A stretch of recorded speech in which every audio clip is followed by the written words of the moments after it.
सभी को मेरा नमस्कार। मैं आईएफपीएच द्वारा आयोजित दैनिक वेबिनार श्रृंखला के हिंदी सेशन के 936वें भाग में आप सभी का स्वागत करती हूँ। वेबिनार की शुरुआत हम लोग एक मौन प्रार्थना से करेंगे। धन्यवाद सभी का। हमारे आज के गेस्ट और स्पीकर डॉक्टर श्रीकांत तलारी हैं। डॉक्टर श्रीकांत तलारी ने 2008 में ढोंडू मामा होम्योपैथिक मेडिकल कॉलेज से स्नातक की उपाधि प्राप्त की है और यहाँ से इन्होंने 15 वर्ष से लगातार होम्योपैथी का अभ्यास कर रहे हैं। इन्होंने 2008 में ही अपनी निजी प्रैक्टिस भी शुरू कर दी है। ये वर्तमान में प्राण में कैंसर प्राण जो कि बजाज ऑटो लिमिटेड द्वारा शुरू किया गया पुणे भारत में स्थित विश्व स्तरीय बुनियादी ढांचे वाला दुनिया का पहला होम्योपैथिक योग केंद्र है। यहाँ पे ये कैंसर देखभाल क्लिनिक के प्रभारी हैं। डॉक्टर श्रीकांत अकादमिक रूप से काफ़ी सक्रिय हैं और ये प्राण में नियमित रूप से विभिन्न सेमिनार और पाठ्यक्रम आयोजित करते रहते हैं। इन्होंने doctor Shankaran, doctor Sehgal, doctor Mohanty और डॉक्टर सप्तर्षि जैसे होम्योपैथी दिग्गजों के साथ विभिन्न मेगा सेमिनार आयोजित किया हुआ है। वर्तमान में प्राण की शैक्षणिक शाखा ने टीओएस के साथ सहयोग किया और वे सभी शैक्षणिक मध्यस्था भैरवी भगमालिनी गतिविधियों के प्रभारी हैं। ये केस लेने की कला के और कौशल जैसे पुस्तक के भी लेखक हैं और अंतर्राष्ट्रीय और राष्ट्रीय सेमिनार में कई व्याख्यान दिए हैं।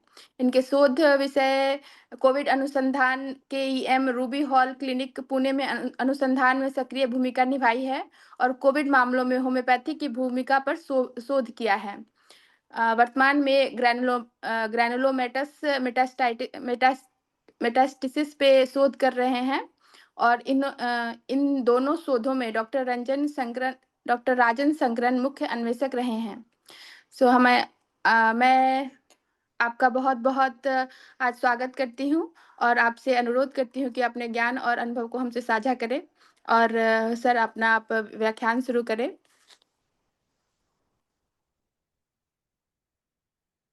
Okay, thank you, Dr. Shruti, for that इस इंट्रोडक्शन के लिए। नमस्कार, आप सभी लोगों का स्वागत है आज के इस सेशन में। और आज मैं जो आपसे शेयर करना चाहता हूँ, जैसे मैंने पिछली बार भी किया है, मैं केसेस थोड़े शेयर करना चाहता हूँ मेरी आजकल के प्रैक्टिस में से कुछ केसेस शेयर करता हूँ मैं। सो रिसेंटली मैंने एक केस देखा। वो केस है cancer of sigmoid colon. So patient को सिग्मोइड कोलॉन का कैंसर है और पेशेंट को ये कैंसर 2021 में सबसे पहली बार पेशेंट को इसके बारे में समझा और उसके बाद पेशेंट ने कीमोथेरेपी, पहले सर्जरी किया, फिर कीमोथेरेपी किया, फिर पेशेंट को 2023 में फिर से ये कैंसर हो गया और 2025 में फिर से ये सब ट्रीटमेंट करने के बाद 2025 में फिर से कैंसर हो गया। और इस बार पेशेंट का काफ़ी सारा इंटेस्टाइन का भाग निकाल दिया गया और पेशेंट को स्टोमा बैग लगाए गए। उसका पूरा इंटेस्टाइन कोलैप्स्ड है। पेशेंट कुछ भी खा पी नहीं पा रही है। पेशेंट कुछ खाती है तो तुरंत उल्टी कर देती है। सर, ये हिंदी सेशन है ना? हाँ, हिंदी सेशन है। आप हिंदी ठीक है। हाँ हाँ हाँ, कंटिन्यू करें। हाँ। और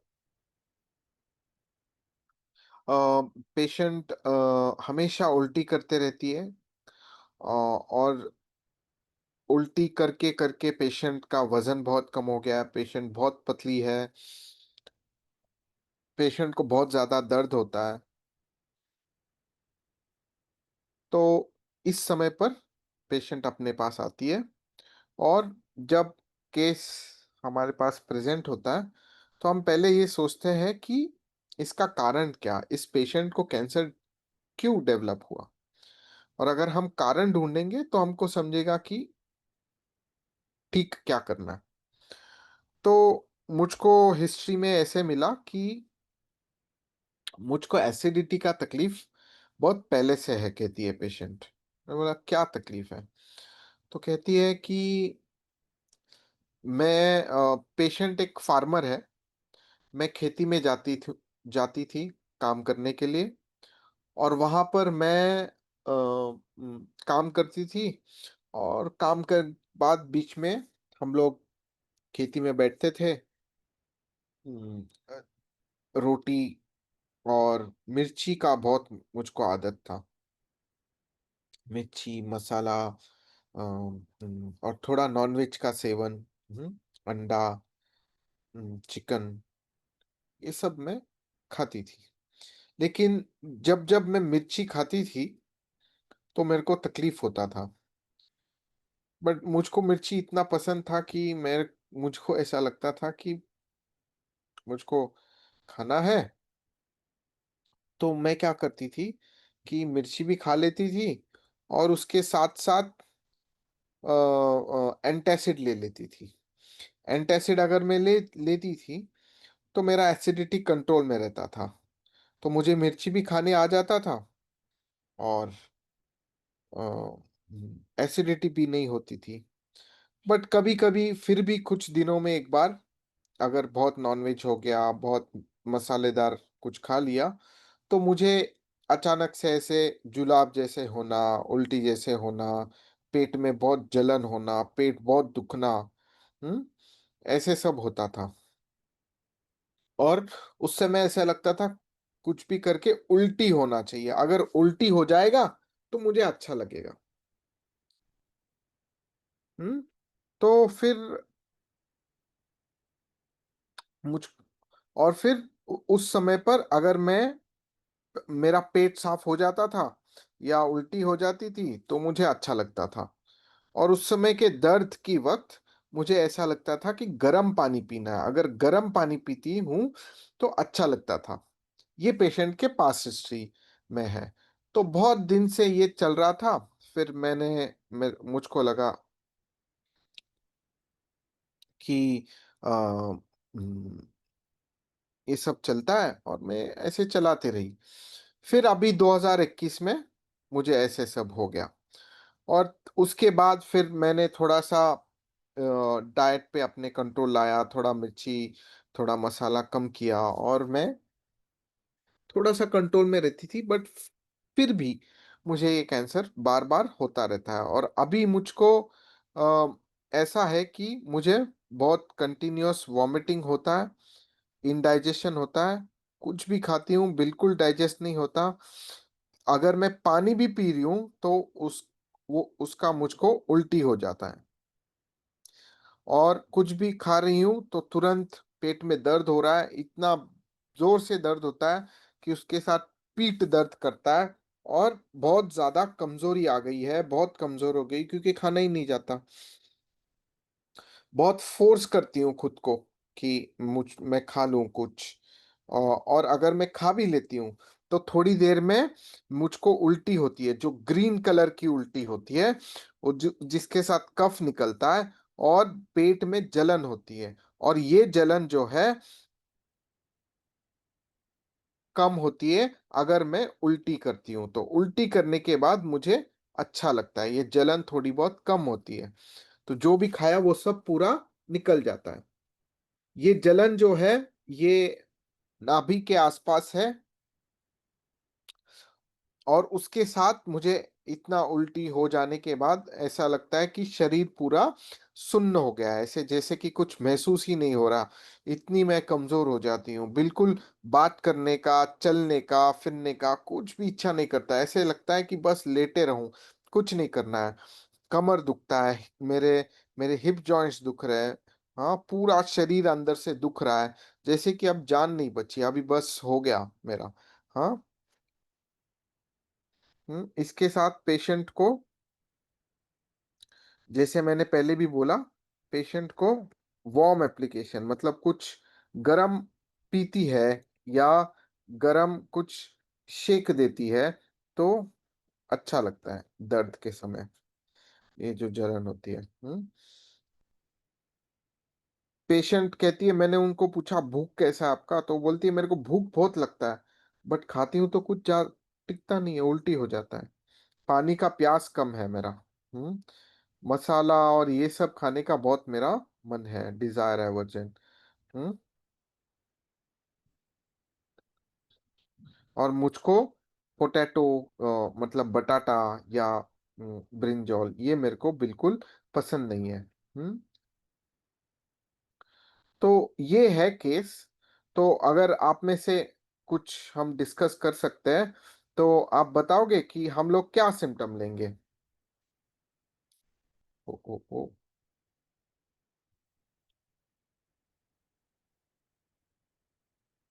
हेलो, कोई बता सकता है क्या सिम्टम ले सकते हैं, कैसे लेंगे सिम्टम। चैट बॉक्स में टाइप कर लीजिए जिनको बोलना है। हम्म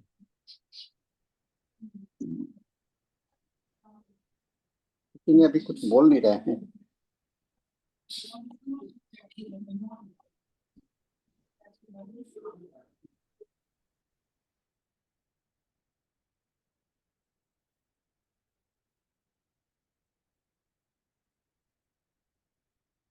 नहीं, ठीक है, चलिए मैं ही कंटिन्यू करता हूँ।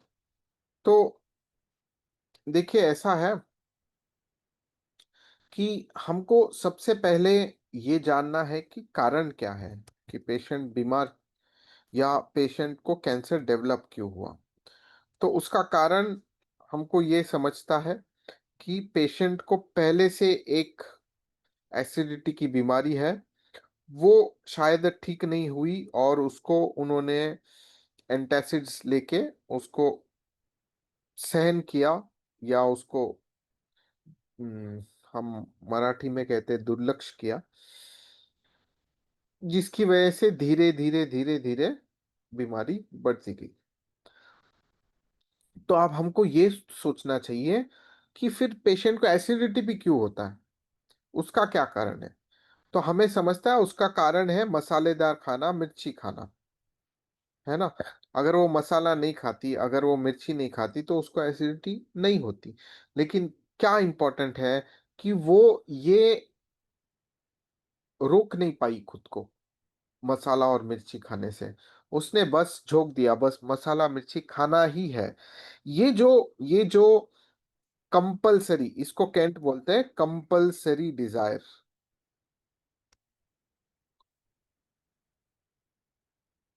कि मुझे पता है ये खाने से मुझको तकलीफ होता है, बट मुझे को खाना पड़ता है, मुझको पसंद है, मैं खाऊंगी ही, मुझको खाना ही है। अरे आपको दिख रहा है आपको तकलीफ हो रहा है उससे, फिर भी आप खाओगे, हाँ हाँ खाना पड़ेगा, नहीं तो मैं नहीं रह सकती। इस कंपल्सिव डिजायर को केंट ने सबसे ज्यादा इंपॉर्टेंस दिया है। तो तो सबसे पहला इंपॉर्टेंट सिम्टम मेरे लिए ये था कि डिजायर फॉर चिलीज, या डिजायर फॉर मसाला फूड, या डिजायर फॉर मीट, है ना। ये सबसे पहला मेरा सिम्टम था, जिसकी वजह से बीमारी डेवलप हो रहा है, जिसकी वजह से एसिडिटी डेवलप हो रहा है। और एसिडिटी के कैरेक्टरिस्टिक्स क्या है, कि एसिडिटी के कैरेक्टरिस्टिक है कि जलन होता है, पेशेंट को बर्निंग पेन है, जो which is ameliorated by vomiting and क्या, वार्म फोमेंटेशन, और पेशेंट को है कैंसर। तो burning pain better by heat, better by warm fomentation, कौन सा दवा आता है सबसे पहला अपने दिमाग में। वीकनेस, वॉमिटिंग, ये सब भी अगर हम सोचते हैं तो सबसे पहला दिमाग में क्या दवा आता है अपने। कोई बोल सकता है? सर चैट बॉक्स में डॉक्टर रचिता ने लिखा है आर्सेनिक। आर्सेनिक एल्बम है ना। और आर्सेनिक एल्बम ये दवा किसके लिए है? कैंसर के लिए है, नोन है। आर्सेनिक एल्बम में वॉमिटिंग, लूज मोशंस, डायरिया ये सब है। और इतना कंटिन्यूअस लूज मोशंस, वॉमिटिंग के बाद एग्जॉशन होना, वेट लॉस होना, patient last stage of cancer में होना, ये सब आर्सेनिक में बैठता है ना। तो मैंने पेशेंट को आर्सेनिक एल्बम 200 दिया और पेशेंट को कहा आप 1 वीक के बाद मेरे को रिपोर्ट कीजिए। मैंने आर्सेनिक एल्बम 200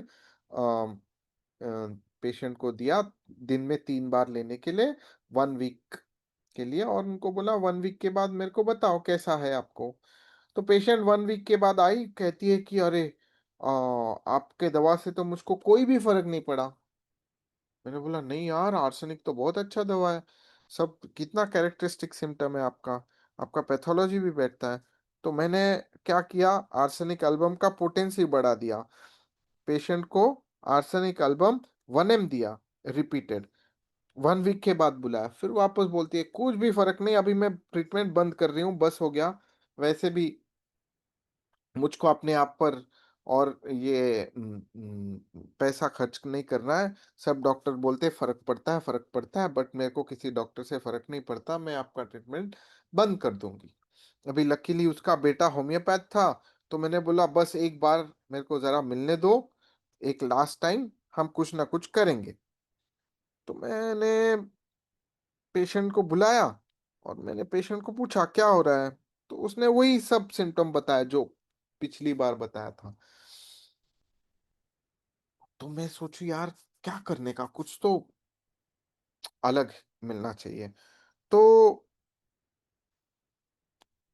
बातों बातों में मेरा फोकस इस पे ही था कि अगर मैं कारण ढूंढूं तो मुझको मिल जाएगा कि सही दवा क्या है। तो मैंने पूछा ये सब ठीक है, आप बोले आपको एसिडिटी था, आप ये खाते थे पीते थे, आपको कोई मानसिक तान तनाव था, टेंशन था, दुख था जिसकी वजह से हुआ रहेगा?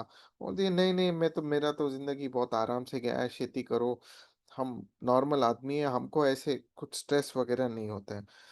तो मैं बोला, कुछ तो होगा, कुछ तो तकलीफ होती हो आपको, पूछ ले बीमारियां कुछ ऐसे, कुछ बीमारियां हुए ऐसे? वो बोले कुछ भी नहीं है, एकदम हेल्दी हूँ, खाने का, पीने का, काम करने का, सो जाने का, हमको क्या बीमारी है, हमको कोई बीमारी नहीं, बस ये एसिडिटी एक ही बीमारी रहती थी। तो ऐसे पूछते पूछते फिर वो उसके बेटे ने बोला कि इनको डॉक्टर बिल्कुल है ना, छाछ नहीं चलता, बटर मिल्क या दही। ना क्यों, क्या हुआ, छाछ से क्या होता है?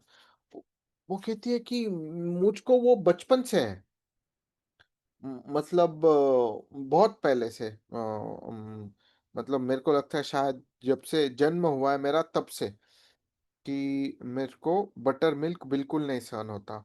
क्या होता है उससे? उससे मुझको एसिडिटी होती है। मैंने बोला बटर मिल्क तो हम लोग पीते हैं ताकि एसिडिटी ना हो, ये बहुत स्ट्रेंज सिम्टम है यार। तो मैंने बटर मिल्क एग्रेवेट्स ऐसा रुब्रिक लिया, और बाकी सारे रुब्रिक्स वैसे ही रखे, मतलब स्पाइसेस डिजायर, मसाले डिजायर, मीट डिजायर, हाँ, और कुछ कैरेक्टरिस्टिक सिम्टम्स। तो अगर वैसा मैं कुछ डालता हूँ, तो आप अगर वो रेपर्टरी शीट देखोगे तो हम्म, देखिए फिर मैंने लिया बटर मिल्क एग्रेवेट्स, हाँ, पेन एपिगैस्ट्रियम बर्निंग, फिर हाँ उसके साथ पेशेंट को बहुत ड्राइनेस था, ड्राइनेस विदाउट थर्स्ट कहती थी वो, फिर स्टूल एमेलरेट्स द पेन, हाँ, वार्म ड्रिंक्स एमेलरेट्स, वॉमिटिंग एमेलरेट्स। ऐसे सब अगर दवा डालते हो तो देखिए पहले आर्सेनिक आ रहा था, सिर्फ बटर मिल्क मैंने ऐड किया तो दवा आया ब्रायोनिया। तो मैंने दे दिया ब्रायनिया, ब्रायनिया दे दिया और पेशेंट काफी बेटर हो गया। मतलब पेशेंट का दर्द कम हुआ, पेशेंट को थोड़ा बहुत खाना जाने लगा, पेशेंट ने 1-2 बार स्टूल पास किया, पेशेंट का ग्रीनिश वॉमिटिंग रुक गया, थोड़ा थोड़ा खाना जाने लगा। बट बहुत एडवांस केस था तो बहुत हम मदद बहुत ज्यादा नहीं कर पाए, बट जो भी जितना भी वक्त था 1-2 महीना, patient definitely felt better with the remedy bryonia. तो अब मेरे को ये दिमाग में आया, ये सारे डिजायर्स, स्पाइसेस थे, चिलीज थे, मीट था, इससे ज्यादा इंपॉर्टेंट एग्रेवेशन बटर मिल्क क्यों है? कोई बता सकता है? सिर्फ बटर मिल्क एग्रेवेशन नहीं था, उसके लिए पेशेंट ठीक नहीं हो रहा था। कोई बता सकता है क्यों बटर मिल्क इतना इंपॉर्टेंट था?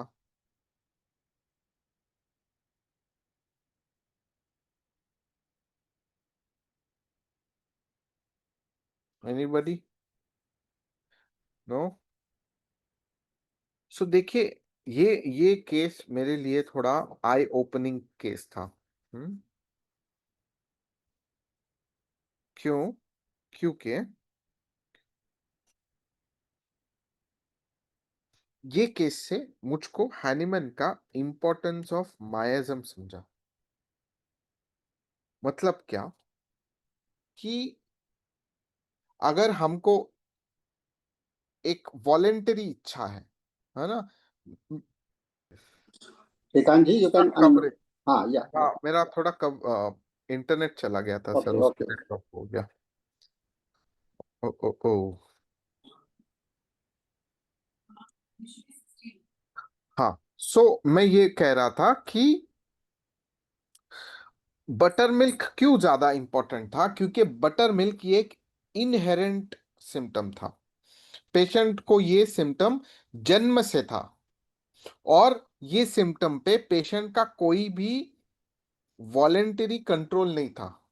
बस वो इनहेरेंट पहले से है कि मुझे छाछ नहीं चलता, छाछ पीऊंगा, पीऊंगी तो तकलीफ होना ही है ना। इसको हम, हैनीमैन ने कहा, इनहेरेंट सिम्टम्स।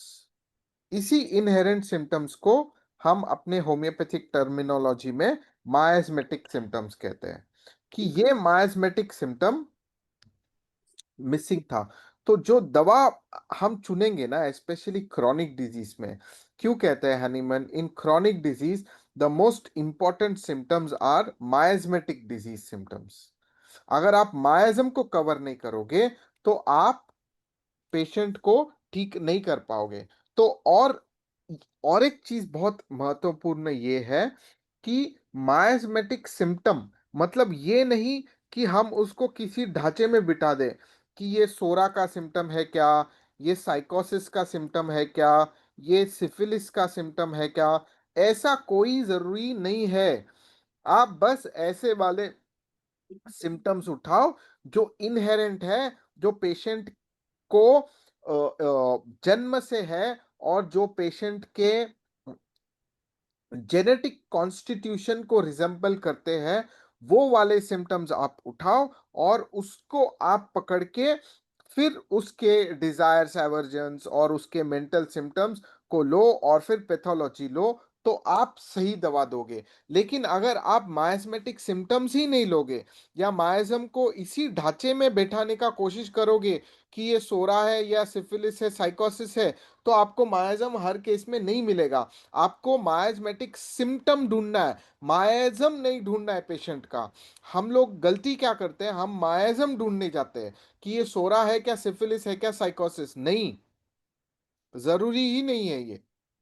यह मैं आपको एक्सपीरियंस से बता सकता हूं कि इसकी जरूरत बिल्कुल नहीं है कि हमको हर केस में ये डिफाइन करना है कि ये सोरिक केस है, ये सिफिलिस्टिक केस है या साइकोटिक केस है। नहीं, हमको जरूरी है कि इस केस में इनहेरेंट सिम्टम कौन से हैं जो पेशेंट के हैं, पेशेंट को जन्म से है, और उसका कोई भी एक्सटर्नल सर्कमस्टांसेस से कुछ भी रिलेशन नहीं है। उसके खाने पीने से, उसके वातावरण से, उसके मेंटल इमोशनल सिचुएशन से उसका कोई रिलेशन नहीं है। बस वो जन्म था पेशेंट को है ये सिम्टम, वैसे वाले सिम्टम मायस्मेटिक सिम्टम्स है। और बस उन सिम्टम्स को आप उठाओ और रेपर्टाइज करो, और फिर देखो उसका फैमिली हिस्ट्री, सॉरी, उसका लाइफ स्पेस, उसके मेंटल सिम्टम्स, उसके फिजिकल जनरल्स, ये सब भी मैच होने चाहिए। ये वाले एक या तीन चार मायस्मेटिक सिम्टम के साथ। अगर आप ऐसा करोगे तो आप निश्चिंत रहो, अगर पेशेंट का मायाज़म साइकोटिक है तो वो साइकोटिक मायाज़म ठीक होगा। अगर का पेशेंट का मायाज़म सोरिक है तो सोरिक मायाज़म ठीक होगा। इसी को हम Hahnemann says that we should not, हमने हमने किसी भी ढांचे में पेशेंट को बिठाना बंद करना चाहिए, है ना। मायस्मेटिक ट्रीट करना मतलब यार ये सोरिक ही देखना पड़ेगा, अभी इसको ये सोरिक है क्या, ये साइकोटिक है क्या, ये मायज्म, ये पैथोलॉजी तो ऐसा है तो इसको सोरिक नहीं हो सकता, वो साइकोटिक नहीं हो सकता, इसमें बिल्कुल गिरो मत। मैं आपको और छोटे छोटे एकदम इन शॉर्ट केसेस बोलने का कोशिश करता हूं। तो और एक केस जो मैंने रिसेंटली देखी, वो केस है फिर से कैंसर। थोड़ा कैंसर के केसेस, आप लोगों को चलेगा ना थोड़ा कैंसर का केसेस बताया तो? हेलो। हाँ चलेगा सर, चलेगा चलेगा। ओके, ओके, हाँ। सो और एक केस ये है कि केस ऑफ पेशेंट को था,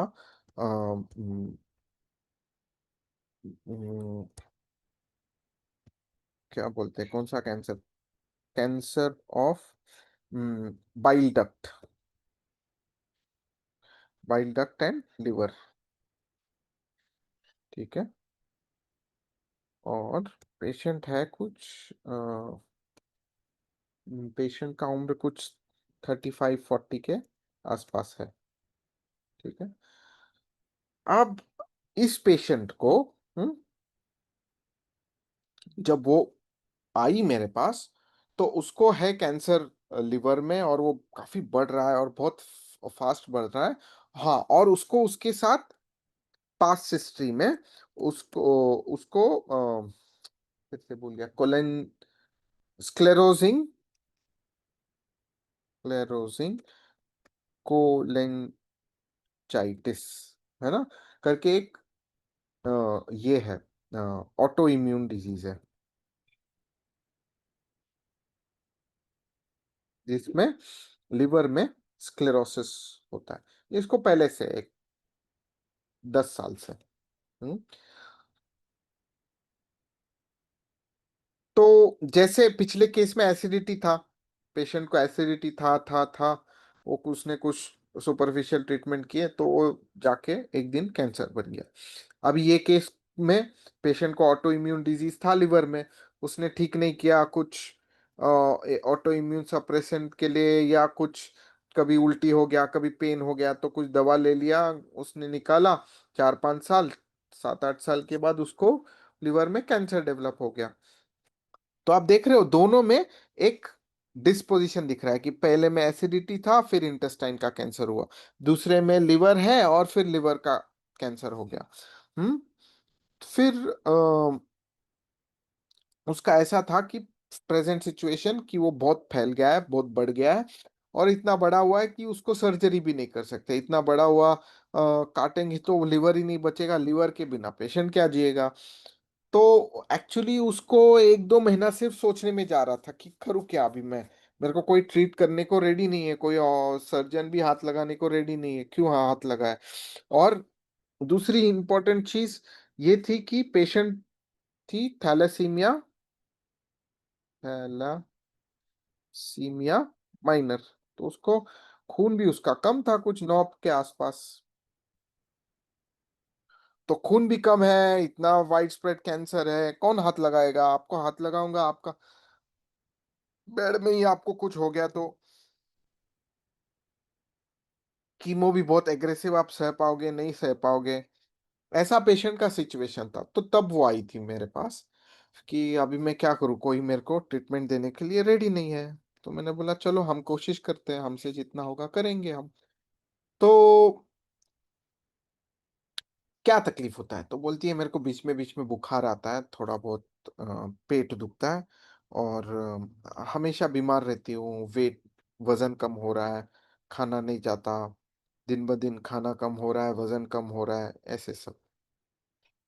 ठीक है। तो मैंने बोला ये सब जैसे हम पिछले केस में कर रहे थे, ये सब का मेरे को क्या बताओ, कॉज बताओ, क्यों हुआ ये, आपके हिसाब से आपको कैंसर क्यों हुआ। तो उसने तो शुरू ऐसे ही किया, मेरे को तो था ही ना पहले से ही लिवर का, तो उसी उसी का ये हो गया रहेगा। तो मैंने बोला वो लिवर का क्यों हुआ, आपको क्या लगता है।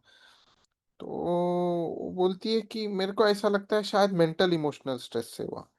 वह क्या मेंटल इमोशनल स्ट्रेस था। तो कहती है कि जब मैं कॉलेज में थी, 23-24 साल की होगी, तो मैं ग्रेजुएशन की पढ़ाई कर रही थी। तो मुझे लगा अभी मैं लॉ लॉ कर रही थी या ऐसे कुछ कर रही थी। तो मुझे लगा मैं अभी पास हो जाऊंगी, अच्छा मेरा डिग्री हो जाएगा। और उसी समय पर क्या हुआ कि मेरे फादर एक्सपायर हो गए। फादर एक्सपायर हो गए तो तुरंत मेरे को सब छोड़ना पड़ा और मुझको घर आना पड़ा। तो मैं घर आ गई कॉलेज छोड़कर। तो घर आती हूँ तो देखती हूँ कि मदर एकदम कमजोर रो रही है। फिर मेरी बहन है छोटी, वो भी बहुत रो रही है। और मैं देखती हूँ पूरा घर तहस महस हो चुका है ना। सब एकदम रोने के इसमें, अब कैसा होगा, अब क्या होगा। ऐसे। बट फिर मेरे को मेरे बहन के पे बहुत दया आती थी। वो बहती थी, उसका कुछ रिलेशन भी प्रॉब्लम था, उसका कुछ अफेयर था, फिर वो चला नहीं। तो वो बोलती थी देखो मेरे लाइफ ऐसा ही है, मुझको कभी सुख नहीं मिला, दिन भर रोती थी, डिप्रेशन में रहती थी। तो मुझको उसको देखकर बहुत दया आती थी, तो मैं उसका ही सुनती रहती थी। और फिर धीरे धीरे मैंने देखा कि मेरी मदर तो मूव ऑन कर गई। वो कुछ और दोस्त बनाने लग गई, बाहर जाने लग गई, घूमने लग गई। तो घर पे कोई रहता नहीं था। तो मेरे को लगा अरे बहन को छोड़ के कैसे जाऊं। तो मैं ही खाना बनाती थी। फिर मम्मी घर आके रोती थी, दिन भर घूम के आती थी, घर आके रोती थी। मैं बोला अभी क्या करने का, किसी को क्या बोलेंगे हम। तो मैं मम्मी का भी देखभाल करती थी और बहन का भी देखभाल करती थी। और ये लोग का करते करते मैंने तो कॉलेज कभी गई नहीं फिर मैं, क्योंकि इनका ही देखभाल करने में चला गया मेरा। तो मैंने किया एक 6 महीना साल भर। फिर मुझको लगा अरे मेरा तो सिर्फ ये उपयोग कर रहे हैं, इनको तो मेरे में कुछ इंटरेस्ट नहीं है। इनका साल भर हो गया तो भी इनका यही चल रहा है नाटक, हमको हम दुखी है, हम दुखी है। फिर मुझको लगने लगा पिता तो मेरे भी गए हैं, मैं क्यों नहीं हूँ डिप्रेस, मैं क्यों नहीं हूँ सैड, मैं क्यों इनके बारे में इतना सोच रही हूँ। कि मैं निकल गई और तब से मुझको एक दुख रह गया कि अरे मैंने सही किया क्या, मैंने इनको छोड़ा क्या, छोड़कर सही किया क्या। बट फिर मुझको ये समझने लग गया कि इनको इनको मेरी कुछ कीमत नहीं है, मेरी कुछ वैल्यू नहीं है ये लोगों को। बस जब तक है, जब तक करेगी करेगी, नहीं उसको हो रहा है तो वो चली जाएगी। ऐसा जब मेरे को एहसास हुआ कि मेरी तो कुछ वैल्यू है ही नहीं यहाँ पर, करती है तो कर, नहीं तो चल भूल जा, नहीं तो उनका उनका चलता ही रहता है। और अभी भी वो कहती है कि मेरी शादी हो गए, मुझे 2 बच्चे हैं। और अभी भी मुझको ऐसा लगता है कि मैं बीमार हूँ, इतना कैंसर है, तो मम्मी आएगी, हाँ बहन आएंगे, पति आएगा, देखभाल करेगा। बट ये लोग सब बोलते हैं हम बच्चों का देखभाल करेंगे, तुम जाके आ जाओ हॉस्पिटल अकेले। तो मुझे लगता है क्या, क्या मतलब कोई मेरी देखभाल क्यों नहीं करता, किसी को मेरी पड़ी नहीं है। अच्छा मैं हॉस्पिटल जाके आती हूँ, मैं बोलती हूँ मैं थक गई हूँ, मेरा कीमोथेरेपी हो रहा है, तो आप मेरे को सपोर्ट करो, मैं सो जाती हूँ। अरे नहीं नहीं, हमारा तो काम है, हम 2 दिन 4 दिन तो रुक गए तुम्हारे लिए, अभी हमको जाना है, और वो चले जाते थे। और कहाँ जाना है, घूमने फिरने ऐसे। तो मुझे ये महसूस होने लगा कि मैं बिल्कुल इंपॉर्टेंट नहीं हूँ, मेरी कोई वैल्यू नहीं है। और वहां से ये सब शुरू हुआ। और फिर बढ़ते बढ़ते पहले वो कोलेंजाइटिस था और आज वो कैंसर हो चुका।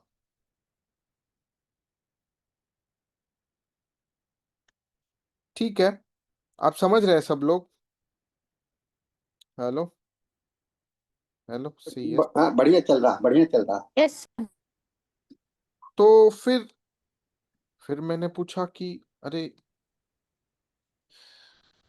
अम, आप लोग कुछ बता सकते हो इसमें से क्या मेंटल सिम्टम ले सकते हैं हम लोग? एनीबडी? ये जो भी मैंने संदर्भ बताया आपको, इसमें से हम क्या मेंटल सिम्टम ले सकते हैं? पेशेंट का कॉज इस केस में मेंटल है। Want care, very good. Delusion, valued not, very nice. हाँ, बहुत अच्छा।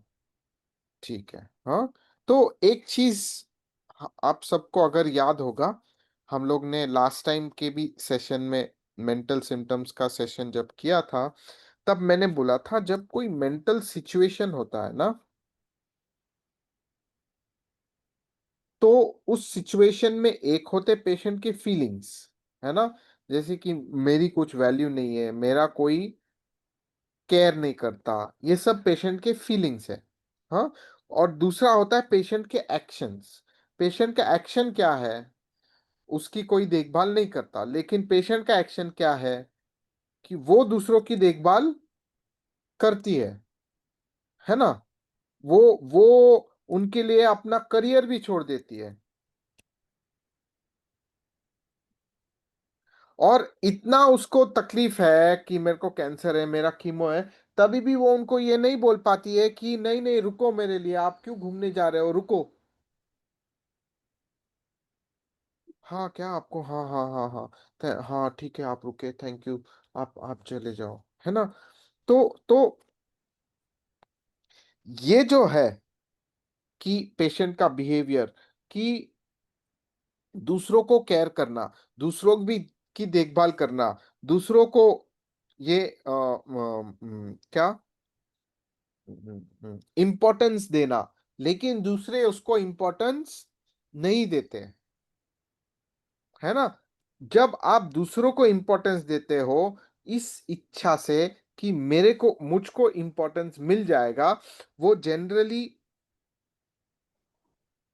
पीरियोडिक टेबल अगर आप सब लोगों को पता है, तो पीरियोडिक टेबल में रो 3 के रेमेडीज में ऐसा होता है। रो 3 के रेमेडीज को ऐसा लगता है कि मेरी देखभाल होनी चाहिए। किसी ने मुझे ये पूछना चाहिए कि तुझको क्या पसंद है, तुझको क्या खाना है, तुझको क्या पीना है, तू ठीक है क्या, तूने दवा लिया क्या, तेरे को ये कपड़े पसंद है क्या, वो कपड़े पसंद है, तुझको कौन सा करियर करना है। ये मेरे को कोई तो पूछे ना, मेरी क्या इच्छा है, मेरे मेरे को क्या खाना है, मुझको क्या पसंद है, मुझको क्या पसंद है, कोई ये पूछता ही नहीं मेरे को कि मुझको क्या पसंद है ना।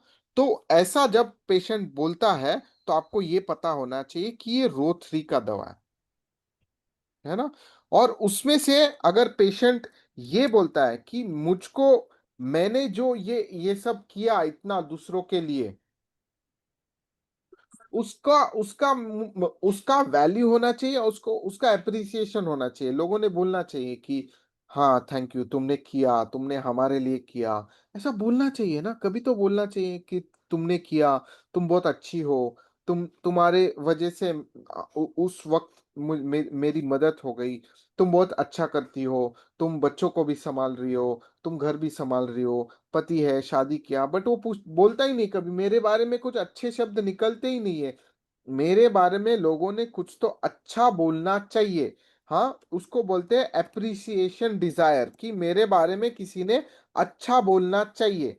ये पेशेंट मेरे को बोल रही थी, शायद मेरे नरेशन में इतना आया नहीं, सिर्फ केयर वैल्यू ये ज्यादा आया था, बट ये मेरे को पेशेंट बोल रही थी कि ये लोग ने मुझको वैल्यू देना चाहिए, मतलब क्या, मुझको बोलना चाहिए अरे अच्छा किया तुमने, तुम्हारी वजह से हमारा अच्छा चल रहा है।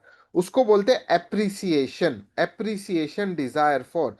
ये स्पेशली एस्पेक्ट है सल्फर का, कि सल्फर रो 3 का रेमेडी है, और उसको ऐसा लगता है कि मेरा एप्रिसिएशन होना चाहिए।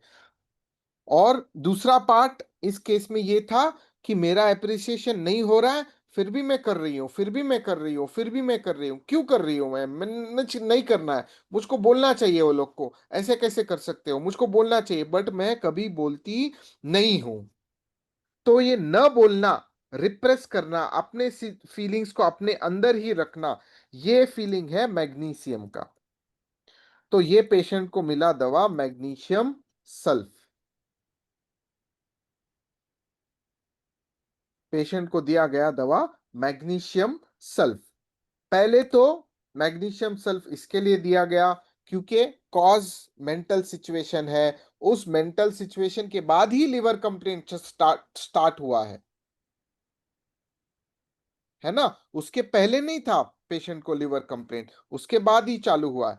तो ये कॉज और उसका इफेक्ट लिवर कंप्लेंट्स है।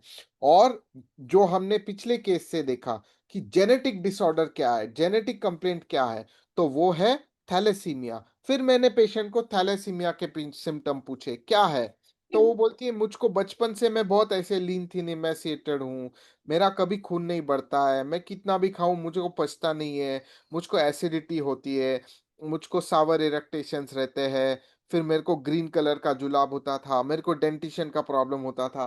फिर मेरे को समझा आ रही ये सब भी क्या मैग्नीशियम के सिम्टम्स है। Magnesium has anaemia, acidity, greenish vomiting, dentition issues, ये सब। तो ये इसके बेसिस पे, क्योंकि जेनेटिक सिम्टम्स भी मैच हुए, जैसे उस केस में था ना बटर मिल्क, वैसे इस केस में थैलेसीमिया है।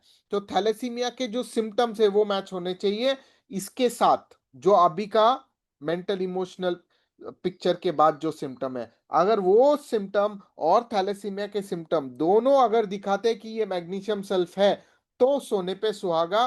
फिर जो भी डिजीज हो वो ठीक होना ही है। अभी वो पेशेंट, जब से मैंने मैग्नीशियम सल्फ चालू किया है, उस पेशेंट को का लाइफ में सबसे पहली बार 9 हीमोग्लोबिन रहता था, अब उसका हीमोग्लोबिन 12 हुआ है। वो कीमोथेरेपी सब ले रही है, बट उसका ब्लड काउंट्स कम नहीं हो रहा है। वो डॉक्टर सरप्राइज है कि यार कीमो में तो ब्लड काउंट्स कम होते हैं, हम लोग तो रोज आपके ब्लड सेल्स मार रहे हैं, आपका ब्लड कम नहीं हो रहा है, उसके ऊपर से आपको थैलेसीमिया है, कैसे कर रहे हो आप ये सब। पेशेंट एकदम हेल्दी है, एकदम खाना पीना जा रहा है उसको, उसका ब्लॉक निकल गया थ्रोट इंटेस्टाइन का, उसका उल्टी बंद हो गया, उसका बीमार पड़ना पूरा बंद हो गया, उसका पेन इन एब्डोमेन पूरा बंद हो गया, उसके बॉवेल मूवमेंट्स नॉर्मल हो गए। और फिर मोस्ट इंपॉर्टेंट थिंग उसने मेरे को बोला, मुझको पता चल गया डॉक्टर कि मेरे अगर मेरे को ठीक होना है तो मेरे को और एक चीज करना पड़ेगा। मैंने बोला क्या। बोलती है अगर मेरा पति है ना बिल्कुल मेरे से प्यार नहीं करता, मेरे को समझ गया, उसको मैं डिवोर्स देने वाली हूँ, उसको छोड़ दूंगी तो आधा मेरा टेंशन निकलने वाला है और फिर मैं आराम से जीऊंगी, कोई प्रॉब्लम नहीं है। तो उसने वो छोड़ भी दिया पति को। तो this is this is what homeopathic remedies can do. हाँ, ये होम्योपैथिक रेमेडी कर सकता है, आपकी शारीरिक और मानसिक स्थिति को बदल सकता है। मानसिक स्थिति मतलब आपको ये बताना कि आपके हेल्थ के लिए क्या सही है, वो आपने क्या करना चाहिए, उसकी क्षमता देना। आज तक लाइफ में पेशेंट को पता है कि ये मेरे को तकलीफ देती है मदर, ये मेरे को तकलीफ देती है सिस्टर, ये मेरे को तकलीफ देता है हस्बैंड, बट मैं छोड़ नहीं पाती थी। आज मुझको समझ गया छोड़ना जरूरी है, मैंने छोड़ दिया। वैसे ही ये जेनेटिक फैक्टर्स, जो जो इनहेरेंट फैक्टर्स है लाइक बटर मिल्क, वैसे ये केस में थैलेसीमिया, वो चेंज होने चाहिए अपने दवा से। जेनेटिकली पेशेंट मॉडिफाई होना चाहिए, तभी वो मायाजमेटिकली ट्रीट हो रहा है, तभी उसका एक्चुअल आप पैथोलॉजीज, इतने ग्रेव पैथोलॉजीज ट्रीट कर पाओगे और पेशेंट को रिवर्सल ऑफ डिजीज देख पाओगे। आप अगर सिर्फ थोड़ा बहुत यहां वहां से एक दो मेंटल सिम्टम उठाओगे और सोचोगे हाँ कुछ कर देंगे और हो जाएगा, नहीं होता है। आपको जेनेटिक सिम्टम्स मैच करना है, आपको मेंटल सिम्टम्स मैच करना है, आपको डिजायर्स एवर्जन्स मैच करना है। और उसके साथ अगर पैथोलॉजी भी बैठा तो अच्छा। देखो दोनों केस में मैंने पैथोलॉजी का कुछ बात ही नहीं किया, कैंसर वाला दवा ढूंढा ही नहीं, मैंने कैंसर के कॉज का दवा ढूंढा है। कारण, कारण हमेशा शारीरिक और मानसिक लाइफ सिचुएशन, लाइफ स्टाइल में कारण होता है। कि मैं ऐसा खाती हूँ, मैं ऐसा पीती हूँ, मैं ऐसा रहती हूँ, मैं ऐसा सोचती हूँ, मैं ऐसा करती हूँ। आपके सोच विचार, आपके रहन सहन की पद्धति, वहां पर से आपका बीमारी स्टार्ट होता है। वहां पर ही आपने रोक दिया तो आगे कोई पैथोलॉजी नहीं होना है।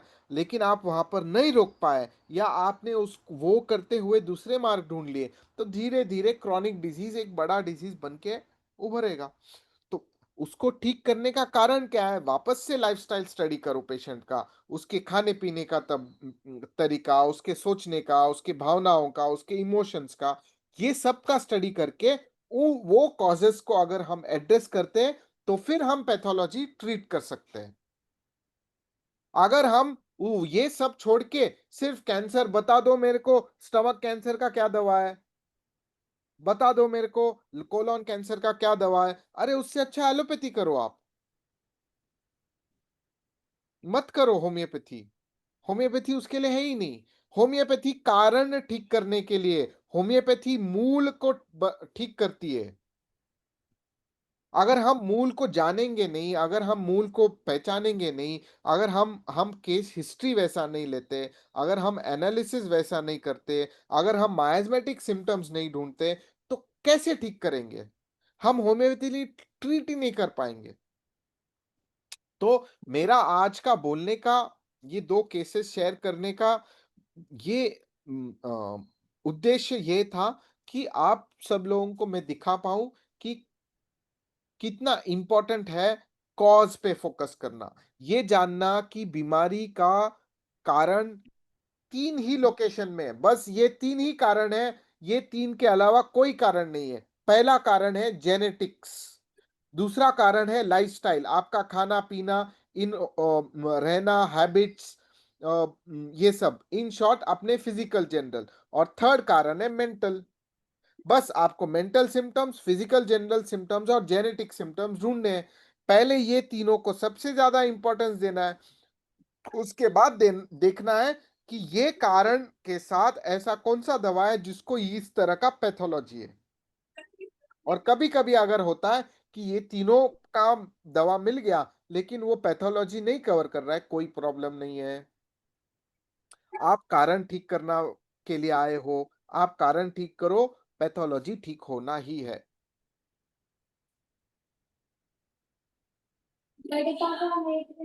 तो इन तो ये था आज का मेरा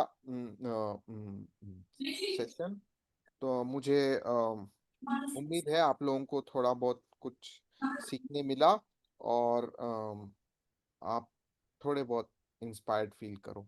1 घंटे में मैं इंस्पिरेशन ही दे सकता हूँ, और हम लोग जो भी करते हैं उसका मैं यहाँ पर इसके लिए आता हूँ कि आप लोगों को थोड़ा झलक दिखाऊं।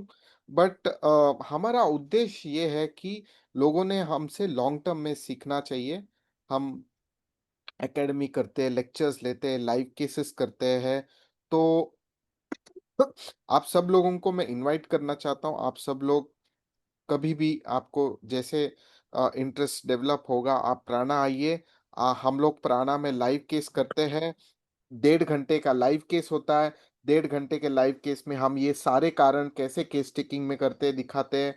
फिर 1.5 घंटे के लाइव केस के बाद 1.5 घंटा डिस्कशन होता है कि इसमें से कौन से सिम्टम लेने हैं, क्यों लेने हैं, कौन सा छोड़ना है, क्यों छोड़ना है, कौन सा मेंटल सिम्टम, कौन सा फिजिकल जनरल, कौन सा पैथोलॉजी, कौन सा जेनेटिक सिम्टम, ये सब। फिर उसका रेपर्टाइजेशन सिखाते हैं, फिर उसका रेमेडी डिफरेंशिएशन, किंगडम, मायाजम, सेंसेशन, सब कुछ सिखाते हैं हम। तो मेरे को बहुत लगता है कि आप लोगों ने एक बार तो लाइफ में आना चाहिए प्राणा, और आप सीखो। हम हमारे साथ बैठ के आप 15 लाइव केस करो। आपका लाइफ नहीं बदला तो मेरा गारंटी है आप बोलोगे मैंने जिंदगी का सबसे बेस्ट काम किया वो। तो ये मेरा आज का सेशन था। अगर आपके कुछ क्वेश्चंस है तो मैं लेने के लिए रेडी हूँ, नहीं तो फिर दैट्स इट।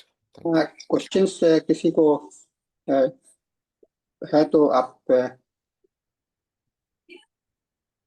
एक लिखा है, many serious cases treated with homeopathic cancer, multiple sclerosis, tuberculosis, sclerosis, refractive, idiopathic, interactive, ये किसने लिखा है? सर वो ऐड है एक्चुअली उनका। अच्छा, ऐड भेजा है उन्होंने। हाँ ठीक है। तो एक डॉक्टर श्रीकांत जी का एक ओपन आप लोगों को इनविटेशन है। अगर आप लोग जो भी यहाँ पे जाना चाहते हैं, इनके यहाँ आइए और आप लोगों को सीखने का मौका मिलेगा। क्योंकि मैं जानता हूँ कि श्रीकांत जी और डॉक्टर राजेंद्र शंकरन और जो साथी हैं जितने लोग, सभी मिलकर के किस प्रकार होम्योपैथी को एक क्लासिकल अप्रोच से बताने का कोशिश कर रहे हैं। तो सभी लोग जिनको कभी भी आप पुणे में है ना श्रीकांत जी? Yes yes, Pune. तो पुणे में आप आइए इनके सेंटर में, पुराना सेंटर में, जो आपको कैंसर पर बहुत अच्छा काम हो रहा है। और आज जो उन्होंने आपने देखा कि केस का जो कैंसर है और इसमें कॉजेटिव फैक्टर्स कितना महत्वपूर्ण है। अगर कॉजेटिव फैक्टर्स और माइजमेटिक फैक्टर्स, इन सभी को अगर हम देख लें, समझ लें, तो हमें इसको काफी अच्छा से। एक सवाल कुछ आया लगता है, कैंसर में फैमिली हिस्ट्री का क्या कोई इम्पोर्टेंस है क्या? हाँ श्रीकांत जी। हाँ जी सर, कैसा है फैमिली हिस्ट्री का इम्पोर्टेंस है? जैसे मैंने बोला ना, बटर मिल्क अगर आप ट्रेस करोगे ना, बहुत बार आपको दिखता है बटर मिल्क जैसा सिम्टम वो फैमिली में रन करता है। तो इम्पोर्टेंस है ना सिम्टम को, है जो जेनेटिक्स में रन कर रहा है, ना कि सिर्फ पैथोलॉजी को। मतलब मेरा बोलने का इंटेंशन ये है कि मेरे मदर को ब्रेस्ट कैंसर था तो फिर मुझको आप कार्सिनोसिन दे दो, नहीं, ऐसा नहीं। मेरे मदर को ब्रेस्ट कैंसर था, उसके ब्रेस्ट कैंसर का होने का कारण में ये जेनेटिक सिम्टम्स थे, और वो जेनेटिक सिम्टम्स मेरे को भी है। वो सिम्टम्स को आप यूज करो और उस सिम्टम्स को आप ट्रीट करो, ना कि सिर्फ कार्सिनोसिन दे देना क्योंकि पास्ट हिस्ट्री में क्या बोलते हैं ब्रेस्ट कैंसर है या कोई कैंसर है, वो नहीं करना। सिर्फ homeopathy is symptom similarity, not disease. एक क्वेश्चन और आया है सर। हाँ हाँ,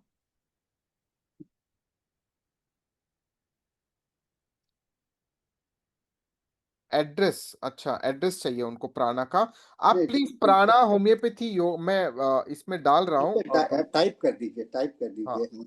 मैं सेंटर का नाम लिख रहा हूँ, आप गूगल पे ढूंढ लेंगे तो आपको मिल जाएगा। मैं सेंटर का पूरा नाम लिख दे रहा हूँ, प्राणा homeopathy yoga centre, Bajaj brand view, Pune. तो आप सभी लोगों का स्वागत है यहाँ पर। आप मेरा नंबर भी मैं यहाँ पर लिख देता हूँ। आप लोगों को आने का इच्छा होगा तो मेरे को व्हाट्सएप पे मैसेज कर दीजिए। हमारे जो भी जब भी कोई कोर्स होगा, जब हम लाइव सेशंस कर रहे हैं, आप सब लोग ज्वाइन हो सकते हैं। एवरी वीक हमारा चलता है। आजकल हम ऑनलाइन कर रहे हैं, तो कभी कभी आपको अगर डायरेक्ट आना नहीं जम रहा है कुछ दिनों के लिए, आप ऑनलाइन भी अटेंड कर सकते हो। तो जरूर हमको कांटेक्ट कीजिए। हम जितना हो सके उतना हम हमारा नॉलेज और एक्सपीरियंस शेयर करना चाहते हैं।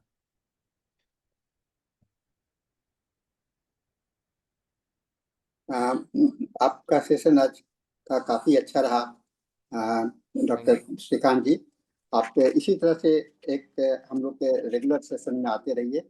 इंग्लिश सेशन में भी इसको प्रेजेंट कीजिए। आपका हिंदी इंग्लिश दोनों पर कमांड है।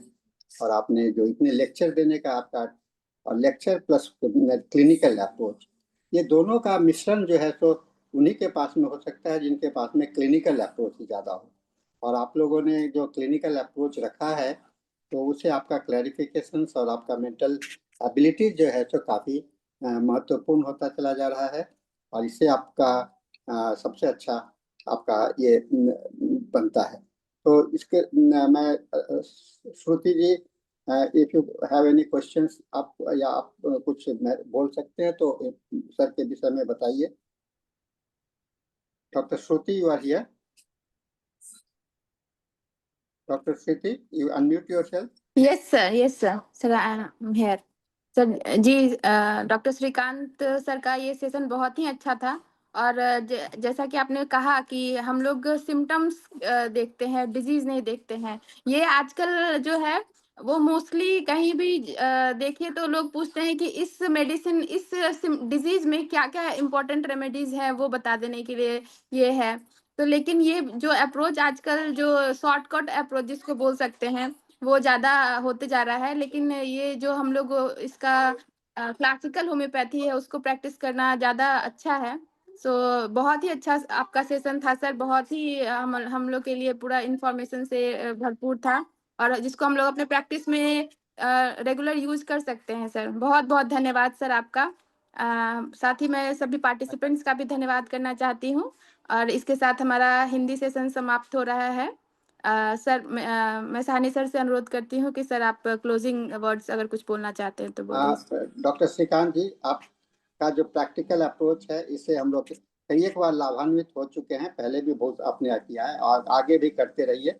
हम लोग सभी को आपको हमेशा याद रखेंगे और मैं उम्मीद करता हूँ कि आपके सेंटर में जाने का मौका मुझे भी मिलेगा।